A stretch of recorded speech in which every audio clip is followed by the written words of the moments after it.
তেরো হতে পারে।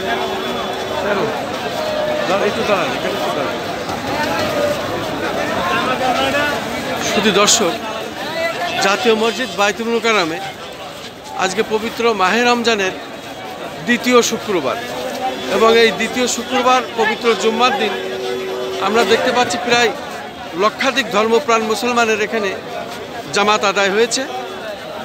আপনি তো নামাজ পড়লেন এখানে, তা আজকে তো প্রায় লক্ষাধিক ধর্মপ্রাণ মুসলমান এখানে নামাজে এসেছেন এবং অনেকে জায়গা হয়নি শেষমেশ রাস্তায়, আমরাও বাইরে নামাজ পড়েছি।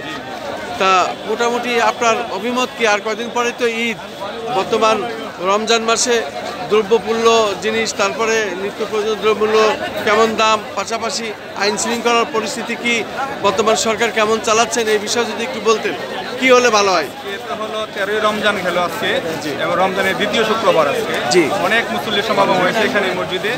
ভিতরে সম্ভবত অনেকেই জায়গা পায় নাই, বাইরে নামাজ পড়ছে। জি জি, আল্লাহ পাকের অশেষ রহমত যে আমরা সবাই সাথে নামাজ পড়তে পারছি। আর আপনি যে দুইটা ইস্যু উল্লেখ করলেন, যে দ্রব্যমূল্যের বিষয় আর আইন শৃঙ্খলার বিষয়। জি, দ্রব্যমূল্যের বিষয়ে আমি বলবো যে এখন কিছুটা স্বস্তি আছে। আচ্ছা আচ্ছা, কিন্তু আইন শৃঙ্খলার বিষয়ে কোনো স্বস্তি নেই। স্বস্তি এটা নেই। হচ্ছে এই সরকারের সবচেয়ে বড় ব্যর্থতা, যে আইন শৃঙ্খলার বিষয়ে স্বস্তিটা নাই, যে স্বস্তিটা আমরা দ্রব্যমূল্যতে পাচ্ছি। জি জি জি, আমরা সরকারের কাছে আশা করবো যে আইন শৃঙ্খলার বিষয়ে যেন সরকার একটু পদক্ষেপ নেয়, আমাদেরকে স্বস্তি দেয়। দ্রব্যমূল্যের যেরকম স্বস্তিটা আমরা পাচ্ছি, আইন শৃঙ্খলা যেন আমরা সেই স্বস্তিটা পাই। আপনাকে অনেক অনেক ধন্যবাদ। ধন্যবাদ আপনাকে। শুধু দর্শক, আমরা শুনলাম, আমরা জানলাম মানুষের বিভিন্ন ধরনের মতামত।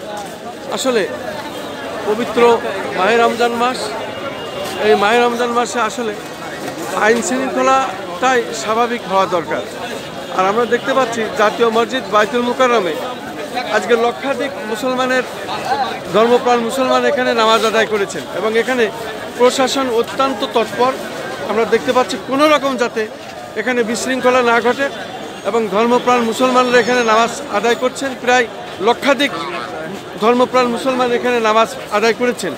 আজকে পবিত্র মাহে রমজানের দ্বিতীয় শুক্রবার, পবিত্র মাহে রমজান মাসের দ্বিতীয় শুক্রবার, এবং এই দ্বিতীয় শুক্রবারে আমরা দেখতে পাচ্ছি আসলে এই জাতীয় মসজিদ বাইতুল মুকাররমে প্রায় লক্ষাধিক ধর্মপ্রাণ মুসলমান এখানে জুম্মার নামাজ আদায় করেছেন, এবং এখন আস্তে আস্তে বেরিয়ে আসছেন নামাজ শেষে। অনেকে ভিতরে জায়গা না পেয়ে শেষমেশ রাস্তায় তারা নামাজ পড়েছেন। আমি সেটাই দেখানোর চেষ্টা করছি।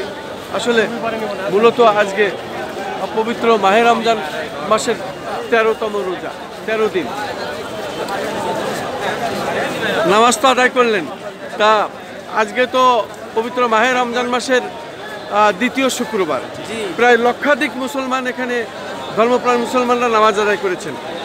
তা আপনার অভিমত কি? আসলে বর্তমান রমজান মাসে নিত্য প্রয়োজনীয় দ্রব্যমূল্যের অবস্থা কি, আইন শৃঙ্খলার অবস্থা কি, এবং কি করলে পরে আমাদের জন্য ভালো হয়, এই বিষয়টা বলেন বর্তমান সরকারের প্রতি।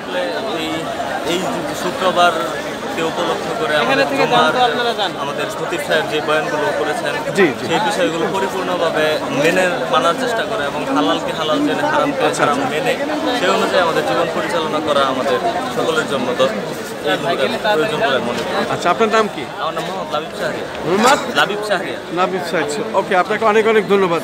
শুধু দর্শক, আমরা সাধারণ মুসল্লিদেরও কিছু আমরা সাক্ষাৎ নিচ্ছি। সাধারণ যারা নামাজ কালাম পড়ছেন, এভাবে রাস্তাতে দাঁড়াইলে সবার অসুবিধা হচ্ছে, আপনি একটা পাশে নিয়ে কথা বলেন। ঠিক আছে।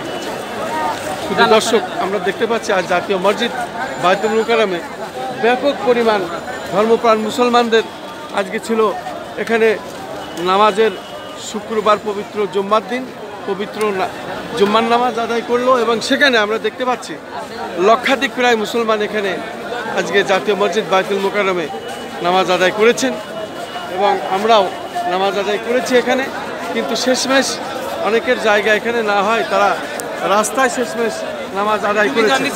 আমরা দেখতে পাচ্ছি পবিত্র মাহে রমজান মাসে আজকে 13তম রোজা এবং এই 13তম রোজায় পবিত্র শুক্রবার এবং জুম্মার দিন আমরা দেখতে পাচ্ছি জাতীয় মসজিদ বাইতুল মুকাররমে প্রায় লক্ষাধিক ধর্মপ্রাণ মুসলমান এখানে নামাজ আদায় করেছেন।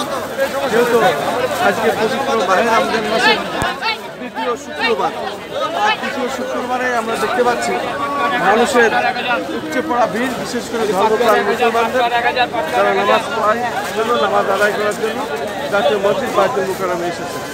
আমি তাদের সেটাই দেখানোর চেষ্টা করছি।